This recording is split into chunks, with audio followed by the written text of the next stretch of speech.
La réforme de l'objet social de l'entreprise, fondement théorique, implication pratique, voire pragmatique. Blanche Ségrestin, bonjour. Bonjour. Centre de gestion scientifique, Mines ParisTech, École des Mines de Paris, PSL, Université Paris Sciences Lettres et responsable d'une chaire théorie de l'entreprise, modèle de gouvernance et création collective. Théorie de l'entreprise, modèle de gouvernance, création collective. Bon, on va faire simple. Vous êtes un peu, pas seul évidemment, mais derrière la fameuse loi Pacte, pour faire simple. Aussi via effectivement un programme avec de recherche le Collège des Bernardins, aux mines etc., et au Collège des Bernardins. aux mines, etc.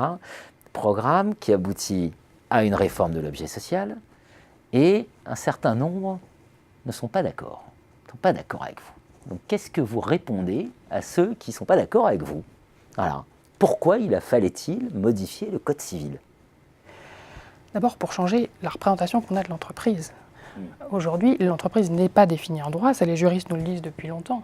On a un droit des sociétés, mais rien n'explique que l'entreprise, ça n'est pas uniquement des relations entre les actionnaires et les dirigeants. L'entreprise, c'est d'abord un régime d'action collective.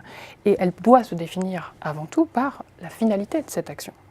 Aujourd'hui, en fait, si l'on constate que l'entreprise, c'est un régime non seulement d'action collective, mais un régime de création collective. C'est-à-dire que c'est une entreprise aujourd'hui qui développe des nouvelles technologies, pense les technologies de demain, les communications futures, les relations, les écosystèmes urbains, et donc qui transforme le monde.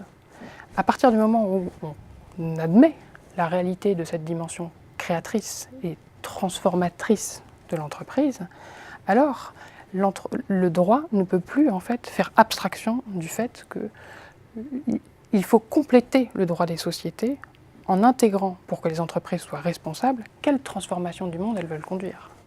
Si je résume, puisque je vous retrouverai pour un long entretien autour de cette thématique importante et ô combien d'actualité. Si je dis finalement vous réarmez l'entreprise, c'est-à-dire vous permettez à l'entreprise d'exister face à la société en tant que lieu de création collective, j'ai raison? On protège effectivement l'entreprise en définissant son objet social et la finalité de son question. Sa mission ou sa raison d'être. On la protège effectivement de certaines exigences, par exemple, qui limiteraient un horizon à du très court terme ou à d'autres exigences. Mais on la rend aussi plus responsable et on lui permet aussi de répondre aux enjeux très contemporains. Par exemple, par rapport au changement climatique, ce dont on a besoin, ce n'est pas simplement d'entreprises qui ne fassent pas de dommages, c'est aussi d'entreprises qui soient capables de s'engager sur le long terme pour mener des efforts continus de, par exemple, faciliter la transition, encourager la transition technologique, énergétique, pardon.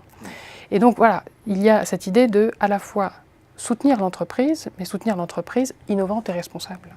La gestion est un sport de combat, elle a besoin d'armes. Voilà comment je résumerai. Je vous retrouverai pour un long entretien. Merci Blanche. Avec plaisir, merci.